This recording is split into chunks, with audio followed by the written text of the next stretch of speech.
গণঅভ্যুত্থানে যদি ছাত্রদল, যুবদল আর BNP fighting force হিসেবে ওই আওয়ামী পান্ডাদেরকে, আওয়ামী সন্ত্রাসীদেরকে রুখে না দিত, প্রতিহত না করতো, এই বাংলাদেশে গণঅভ্যুত্থান সফলভাবে সম্পন্ন হতো না।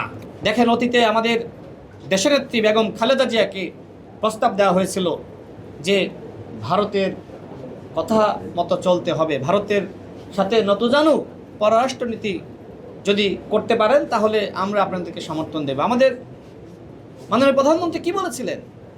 তিনি বলেছিলেন যে ওদের হাতে গোলামীর শৃঙ্খল আর আমাদের হাতে স্বাধীনতার পতাকা। তার মানে কি? সেই স্বাধীনতার পতাকা এখন বহন করছেন আমাদের মাননীয় প্রধানমন্ত্রী জনাব তারেক রহমান। জনাব তারেক রহমানের হাতে বাংলাদেশ নিরাপদ।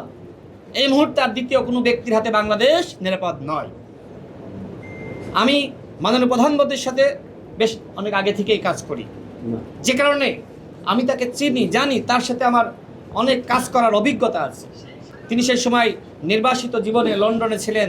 তিনি লন্ডনে থাকা অবস্থায় যেভাবে বাংলাদেশের আন্দোলন সংগ্রামকে নেতৃত্ব দিয়েছেন, আমাদেরকে তিনি সাহস জুগিয়েছেন, পরামর্শ দিয়েছেন। যেহেতু আমরা 2018 সালের কোটা সংস্কার আন্দোলনের নেতৃত্ব দিয়েছি, দেশের ছাত্র আন্দোলন করে এসেছি, যে কারণে তিনি আমাদেরকে সবসময় তিনি নার্সিং করেছিলেন। আমার মতন অসংখ্য তরুণকে তিনি সবসময় সাহস জুগিয়েছিলেন। অর্থাৎ এই যে গণঅভ্যুত্থান সংগঠিত হলো, অনেকে মনে করছে যে বিএনপি আর কি ভূমিকা রেখেছে।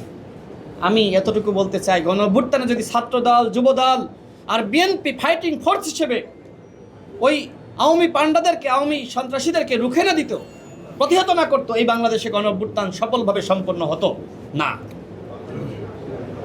মানে সফলভাবে সম্পূর্ণ এত সহজে হতো সেটি আমার কাছে মনে হয় না।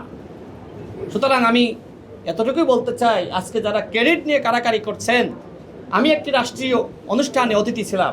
আমাদের মুক্তিযুদ্ধ বিষয়ক মন্ত্রণালয়ের পক্ষ থেকে সেই অনুষ্ঠানের আয়োজন করা হয়েছিল। দেখেন, বিদেশি কূটনীতিকদের সামনে সেখানেও এনসিপি জামাত মাফ করেছে।